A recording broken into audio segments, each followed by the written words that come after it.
Hey, what's up, fellas? How you doing, man? It's Anelli here. I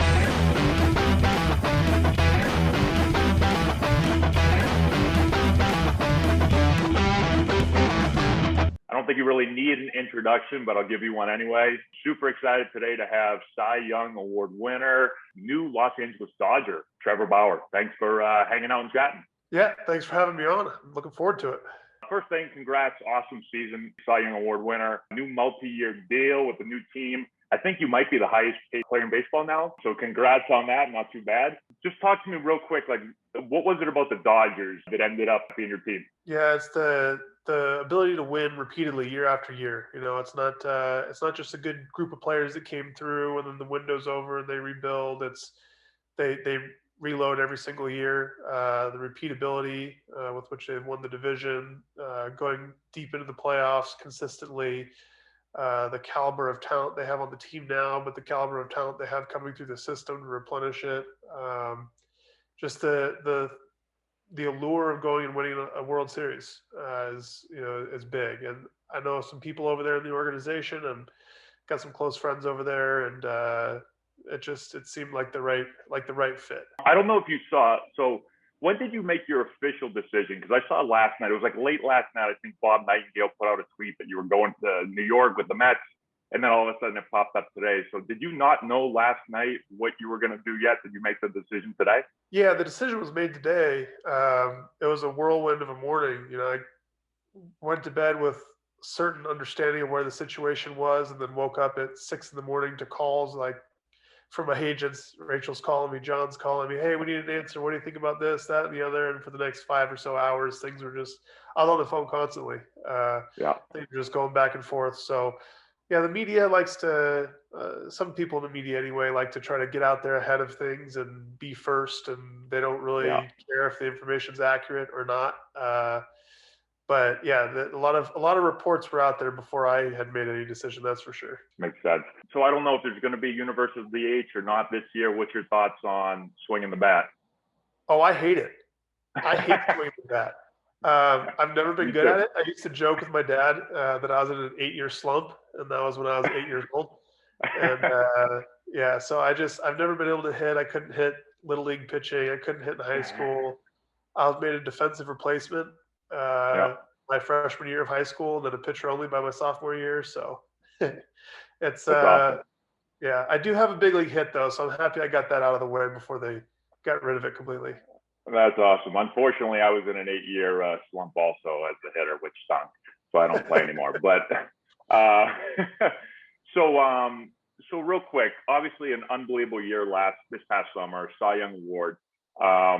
Is there anything that you can pinpoint that made you so successful? Obviously, you've had a great career, but that, unbelievable year. Is there any one thing that you can pinpoint? Yeah, I think it was my command. I chopped my walk rate down a ton, and so I gave up a similar rate of homers, but there just wasn't as many people on the base paths. So just controlling those things, being ahead in the count more often, forcing the action. My stuff's very good, so when I force people to beat me, it happens a lot less than when I put people on, and then the one time I get beat, it's for multiple runs. I think I did a really good job of limiting those big innings. I didn't have any innings that really got away from me.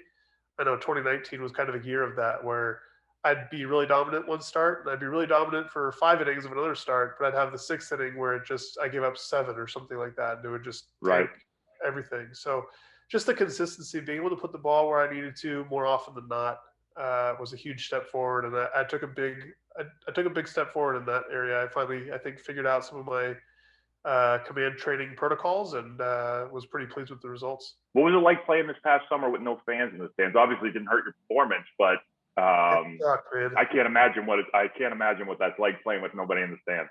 Yeah, it sucked. I mean, fans are such a big part of the game, and sometimes you don't even realize it. You kind of take them for granted because they're there every single day, and then when you play without them, you're like, wow, this is such a big deal. It was the moments where something exciting happens for your team at home, where you would normally get this huge adrenaline rush and this huge swell of support from the home crowd, a big homers hit, a big strikeout, a big situation, a defensive plays made, and there was no rise in energy, and it was tough. I mean, the playoff games were brutal.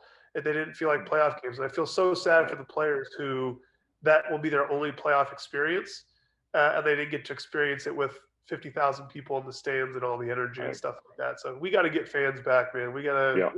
we need them in the stadiums. I agree. I hope so. So what's it like being, a free agent of your caliber? How many teams are in the running? Is it was it a small amount? Was it, 20 teams? And then especially during COVID, are you on Zoom calls? Are you flying to different cities to meet with people? Is Rachel doing that stuff for you? Like, how does that all work? Yeah, so I had all those same questions going into it. I figured that it would be like, okay, you get, here's the 11 offers, and you're sitting there looking through them, like deciding, okay, I like this one, and that's how it's going to go. That's not how it went at all. Mm, It was like middle of January before we really had any offers at all. We were talking to 6 teams, 5 teams, 6 teams, kind of along yeah. through the way. But obviously some are more serious than others. Some were like, hey, well, we got to see what we're going to do in these areas. We talked to the Padres a little bit, and they went and traded for Snell and Darvish and Mhm. did what they did. So it's like, okay, well, they're probably out now because they don't have a need for pitching. And so that's just kind of watching how the market's shaping up. But yeah, it got down to the end where it was, the last week or so, it's basically just been the Dodgers and the Mets. Yep. And things are just so fluid. They're going back and forth, and um, so yeah, it was a crazy experience. I really didn't know what to expect going in, and honestly, I was exhausted after about 5 hours of it this morning. So I'm glad it's over at this point. I bet. How much did analytics and the pitching tech and pitching philosophy and all that stuff go into your decision to go to LA? I think that the Mets and the Dodgers both have really good resources in that area. So one, it's really cool to see how far baseball as an industry has come. Where you ask a question like, well, do you have Rapsodo and do you travel with Edgertronic on the road? And it's like, oh yeah, of course we have. It's like a secondary, like, of course we have that. Why would we not? Whereas Right. 5 years ago, it was like, what's an Edger what? Right. So like that was such a cool thing to see throughout the whole process. Just how many teams have adopted that stuff. And really with LA, it's just the whole system. It's not just one piece like, oh, they're really good with this or they're really good with that. It's like they're really good in a lot of different areas. It's a whole established system that they have there. That's the only way you win repeatedly like they have for so many years and perform at the same high level with changing players and changing landscapes and stuff like that. So that was really attractive to me, is the kind of the integrated nature of everything that they do. It's amazing. I mean, my last year playing was 2013, and I was actually in Columbus for like 3 weeks. We were together when you got sent over from Arizona. But I remember when you got there, you had your shoulder tube and, some weighted ball stuff. And I remember guys weren't used to that. And it's crazy to think that's 2013. That's only 8 years ago that was happening, and how far baseball has come now. It's got to be crazy. It's happened so fast too. It's great to see for the industry. Yeah, for sure. What made you start a YouTube channel? Oh man, Fuzzy actually. Well, no. So I started my YouTube channel way back in 2012 or something like that. I wanted a way to connect with fans because when I was a kid, I would go on MLB.com and watch Lincecum punch out the house, and that's Right. what I just studied that tape nonstop. And then I was like, oh, okay, well, I want to have fans be able to do that with me, but I'm in the minor leagues. There's no way for them to watch tape, but I'll just make cuts of like my strikeouts and I'll post them. So I posted a segment called Weekly Whiffs, and I got one segment up before I got shut down by the Diamondbacks because can't do that. It's disrespectful, this, and it's blah, blah, blah, whatever. So I put up a couple more YouTube videos. I think I actually have one called Pitch Design from back in 2013, which I'm pretty proud of actually, because it took 5 years or 6 years, but it kind of finally took hold, and it's one of my babies for sure. And then it went dead for 4 or 5 years because it just was never promoted, never really accepted, or But then Fuzzy's like, I met Fuzzy in 2017, and he's a YouTuber, and he kept on me. He's like, dude, you got to get on YouTube. You got to get on YouTube. You got to vlog. You got to do this.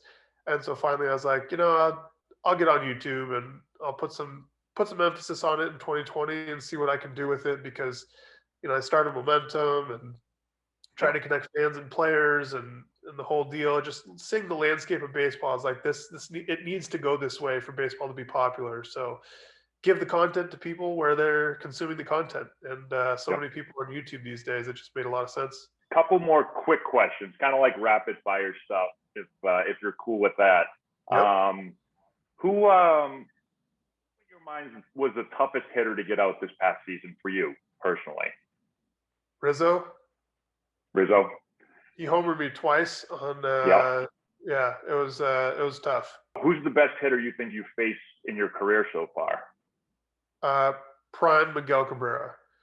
The approach, the ability, the power, the willingness to hit for a single, the ability to spoil pitches and foul them off, to think along with you.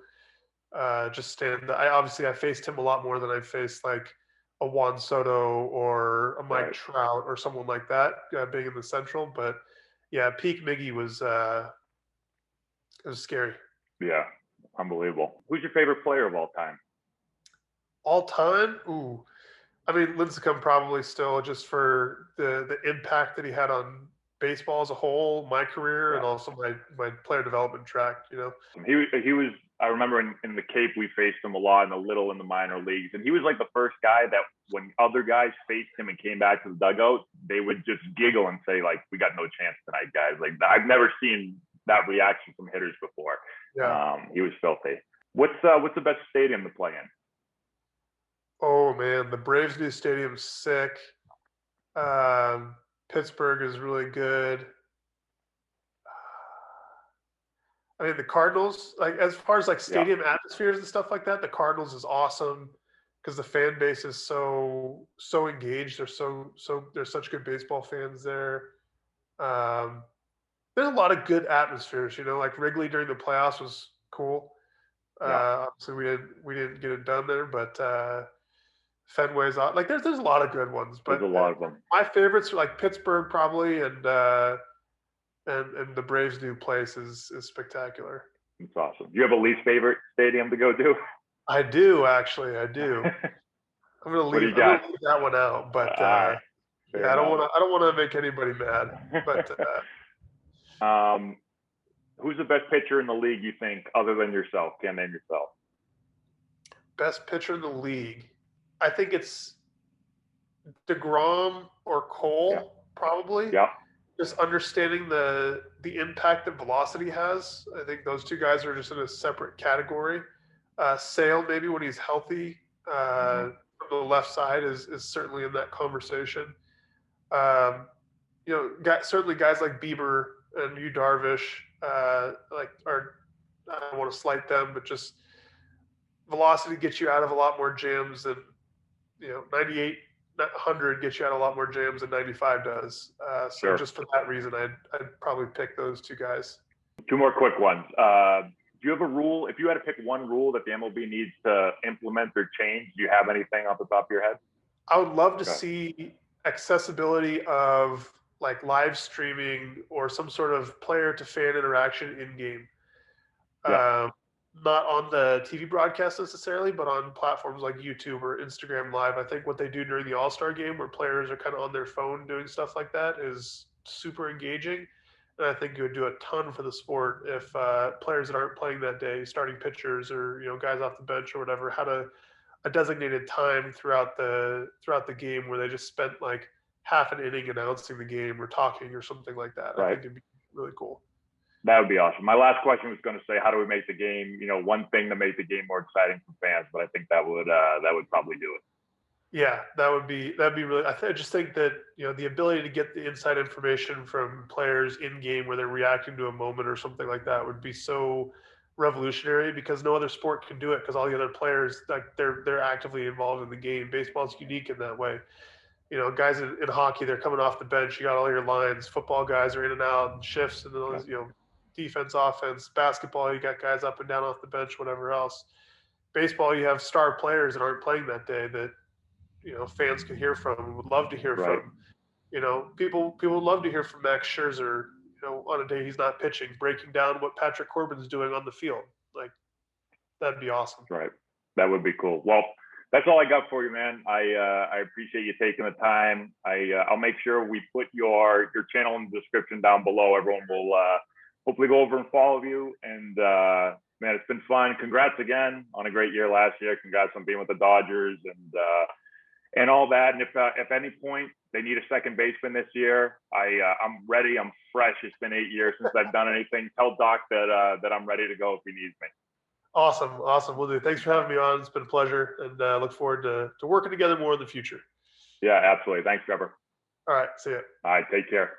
If you've enjoyed this video and want to learn more about building the elite swing, check out our new course. We have over 2 hours of content, almost 30 hitting drills. We break down the exact mechanics that you're going to want to implement into your swing. I've put the link in the description if you want to go check it out.